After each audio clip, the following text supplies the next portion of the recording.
What's going on, fam? It's your boy Papa Swolio, and we are going balls deep on intuitive eating. Let's get started. Woo-hoo-hoo-hoo. Woo-hoo-hoo-hoo. That's deep.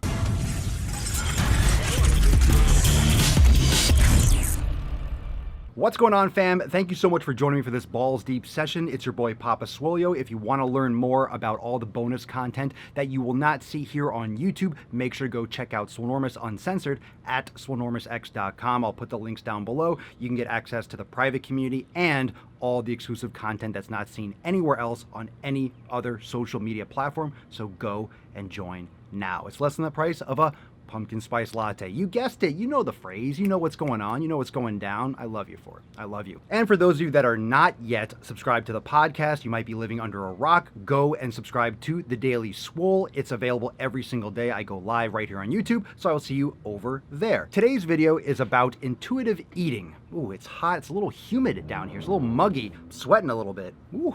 Today's video is about intuitive eating and its impact and the conflict between people that feel like they can just go through life eating based on their intuition, and the real issue with people that have damaged concepts of what good food is because of the society that we live in and the culture that we live in and the profitability of these big food companies that make billions off highly processed garbage. We are not functioning the way we should be as a human species. We are not receiving the right triggers from our brain. We are not reacting and interacting with our environment properly. We are in an artificial environment, so to speak. Now, you can make the argument that because we can build buildings, because we can build cities, that's natural. And I understand that argument. But the way our bodies have evolved to eat, the way our bodies have evolved signals and hunger signals, we don't need them anymore. It's much more normal for you to be full than it is to be hungry. And that's a problem because now whenever you feel hungry, that's the anomaly. Whereas being full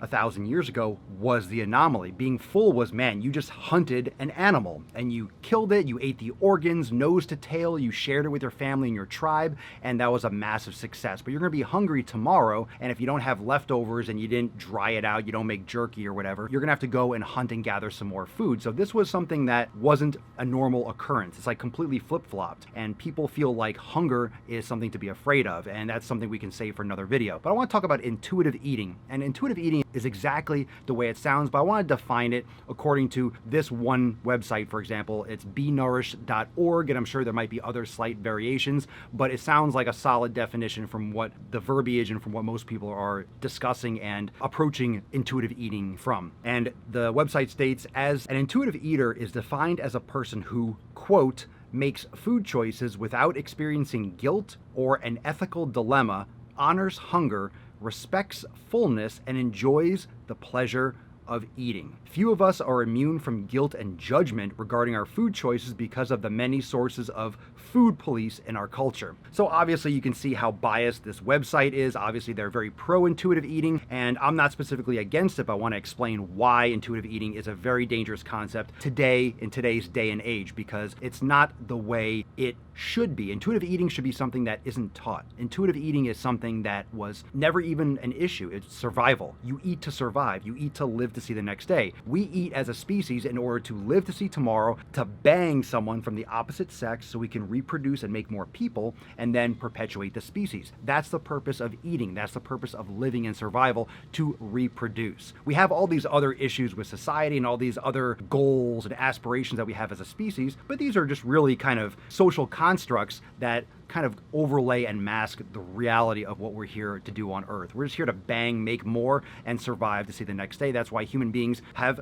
populated the Earth, and we've won in terms of being the king species, is because we have survived. We have found ways to live and to bear the cold and droughts and famines and things like that. So we have survived. We've, quote, won top of the food chain, you know, team people. But these comments here in this approach with intuitive eating is very fucking dangerous because people today do not understand and do not send the proper signals inside their own body. Their own personal ecosystem is jacked up because of the way food is processed and the types of food and the ubiquitous nature of food at every freaking turn. You can go to a gas station, 7-Eleven, go to the supermarket, go to the movie theater, go anywhere and you can get a snack. You can go to the hardware store, you can buy candy, you can buy chips, you can buy junk at the auto parts store. Experiencing guilt or an ethical dilemma. If you have an issue with an ethical dilemma with your food, you're not eating for the right purpose. If you have guilt from eating food, you're probably eating something bad for you. I mean, these are like fundamental things that show that intuitive eating, the way that most of these social groups describe it, because this is very closely tied to nutritionists with health at every size. They always say intuitive eating,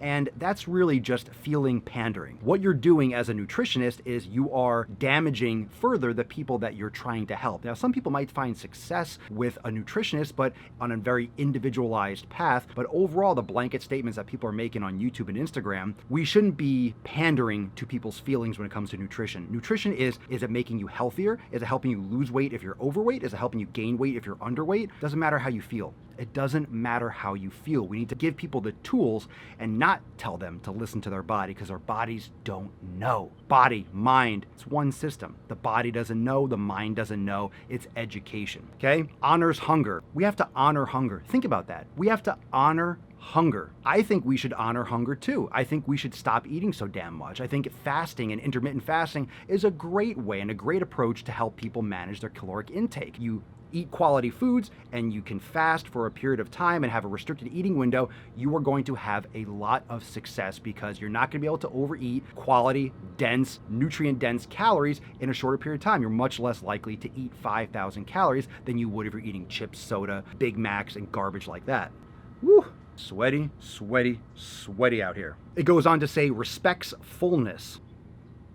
Why are we honoring hunger and respecting fullness? Why do we even have to talk about these fucking things? We have to be humans. We have to eat the right food. If you eat the right foods, you're going to be full. And then when you're hungry, you're going to feel hungry. And if you're exercising and sleeping right, you're not going to sleep at 5 in the morning, you're not getting up at noon, you're waking up with the sun, you're going to sleep with the sun, you're winding down, you're back on your circadian rhythm, you're not stressed out, you're breathing fresh air, you're exercising, you're eating real foods. You don't have to honor hunger. You don't have to respect fullness. It's like, okay, you ate.